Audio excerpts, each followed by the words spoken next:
সব ধর্মই মানে যে সর্বশক্তিমান ঈশ্বর সবকিছুই করতে পারেন, তাহলে তিনি মানুষ হতে পারবেন না কেন? ভাই প্রশ্ন করলেন যে সব ধর্মই বিশ্বাস করে ঈশ্বর সবকিছু করতে পারেন, তাহলে তিনি কেন মানুষ হতে পারবেন না? বেশিরভাগ ধর্মই ইসলাম বাদে একটা ফিলোসফিতে বিশ্বাস করে যেটার নাম অ্যানথ্রোপোমরফিজম, যেটা সর্বশক্তিমান ঈশ্বর মানুষের রূপ ধারণ করেন। তারা এরকম মতবাদে বিশ্বাস করেন যে মহান ঈশ্বর তিনি এত পবিত্র যে মানুষের সীমাবদ্ধতা সম্পর্কে জানেন না, ব্যথা পেলে মানুষের কেমন লাগে, সমস্যা পেলে কেমন লাগে তিনি জানেন না, ইত্যাদি সমস্যা। সেজন্য সর্বশক্তিমান ঈশ্বর পৃথিবীতে। আসসালামু আলাইকুম, হ্যালো ভিউয়ার্স। তো এক হিন্দু ভাইয়ের আজ প্রশ্ন ডক্টর জাকির নায়েককে যে সব ধর্মে সর্বশ্রেষ্ঠ মান মানে হচ্ছে ঈশ্বর। তো ঈশ্বর যদি সর্বশ্রেষ্ঠ মান হয়ে থাকে, তিনি যদি ক্ষমতাশীল হয়ে থাকেন, তো তিনি কেন মানুষ হতে পারবেন না? আস্তাগফিরুল্লাহ। তো চলুন এই প্রশ্নের উত্তরে ডক্টর জাকির নায়েক ওনাকে কি উত্তর দিলেন, ওনাকে কি বললেন, চলুন সেই ভিডিওটা গিয়ে দেখে আসি। তো দেরি না করে এই ভিডিওটা শুরু করা যাক। ভাই প্রশ্ন করলেন যে সব ধর্মই বিশ্বাস করে ঈশ্বর সবকিছু করতে পারেন, তাহলে তিনি কেন মানুষ হতে পারবেন না? বেশিরভাগ ধর্মই ইসলাম বাদে একটা ফিলোসফিতে বিশ্বাস করে যেটার নাম অ্যানথ্রোপোমরফিজম, যেটা সর্বশক্তিমান ঈশ্বর মানুষের রূপ ধারণ করেন। তারা এরকম মতবাদে বিশ্বাস করেন যে মহান ঈশ্বর তিনি এত পবিত্র যে মানুষের সীমাবদ্ধতা সম্পর্কে জানেন না, ব্যথা পেলে মানুষের কেমন লাগে, সমস্যা পেলে কেমন লাগে তিনি জানেন না, ইত্যাদি সমস্যা। সেজন্য সর্বশক্তিমান ঈশ্বর পৃথিবীতে নেমে আসেন মানুষের রূপ নিয়ে, যাতে মানুষের জন্য আইন বানাতে পারেন।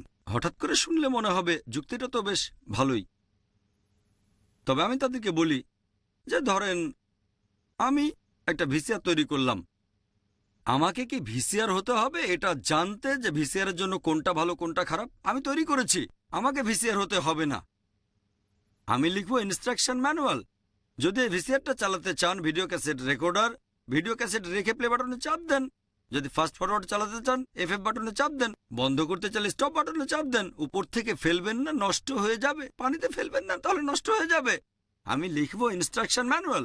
একইভাবে সর্বশক্তিমান ঈশ্বর, যেহেতু তিনি মানুষের সৃষ্টিকর্তা, সেজন্য তাকে মানুষ হতে হবে না এটা জানতে যে মানুষের জন্য কোনটা ভালো কোনটা খারাপ। তিনি কি করবেন? একজন মানুষকে মনোনীত করবেন আর আসমানি কিতাব পাঠাবেন। মানুষের জন্য সর্বশেষ ও চূড়ান্ত আসমানি কিতাব পবিত্র কোরআন, আদেশ আর নিষেধ। যদি তর্কের খাতিরে আপনার কথাটা মেনেও নেই যে সর্বশক্তিমান ঈশ্বর সবকিছু করতে পারেন, তাহলে কেন মানুষ হতে পারবেন না? যদি তর্কের খাতিরে আপনার কথাটা মেনে নেই সর্বশক্তিমান ঈশ্বর সবকিছু করতে পারেন, তাহলে তিনি মানুষও হতে পারেন। যদি ঈশ্বর মানুষের রূপ নেন, তিনি আর ঈশ্বর থাকবেন না, কারণ ঈশ্বর আর মানুষের বৈশিষ্ট্য পুরোপুরি আলাদা। সর্বশক্তিমান ঈশ্বর তিনি হচ্ছেন অমর, অন্যদিকে মানুষ মরণশীল। এমন কাউকে পাবেন না যে একই সাথে অমর আর মরণশীল। ঈশ্বর তার কোনো শুরু নেই, অন্যদিকে মানুষের শুরু আছে। এমন কাউকে পাবেন না একই সাথে যার শুরু নেই আবার শুরু আছে। সর্বশক্তিমান ঈশ্বরের কোনো শেষ নেই, অন্যদিকে মানুষের শেষ আছে। এমন কাউকে পাবেন না যার একই সাথে কোনো শেষ নেই আবার শেষ আছে। এটা অর্থহীন। তাহলে হয় পাবেন ঈশ্বর, নয়তো পাবেন মানুষ। ঈশ্বর মানব পাবেন না, এটাও অর্থহীন।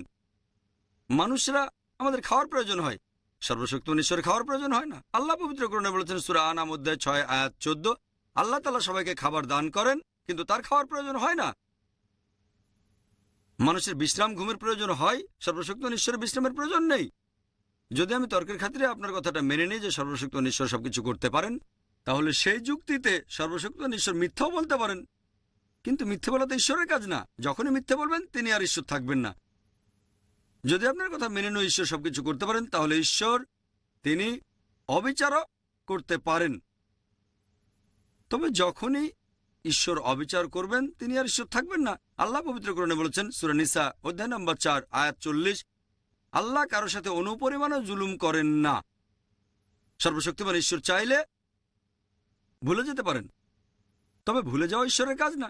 আল্লাহ বলেছেন সূরা তাহা অধ্যায় 20 আয়াত 52 যে আল্লাহ তাআলা কখনো বিস্মৃত হন না। যখন ঈশ্বর ভুলে যাবেন তিনি আর ঈশ্বর থাকবেন না। ঈশ্বর চাইলেই ভুল করতে পারেন, তবে ভুল করাটা ঈশ্বরের কাজ না। আল্লাহ বলেছেন সূরা তাহা অধ্যায় 20 আয়াত 52 যে আল্লাহ তাআলা কখনো ভুল করেন না। যদি ঈশ্বর ভুল করেন তিনি আর ঈশ্বর থাকবেন না। কোরআনের কোথাও বলা হয়নি যে আল্লাহ সবকিছু করতে পারেন। আল্লাহ পবিত্র কোরআনে বলেছেন সূরা ফাতির অধ্যায় 35 আয়াত 1 যে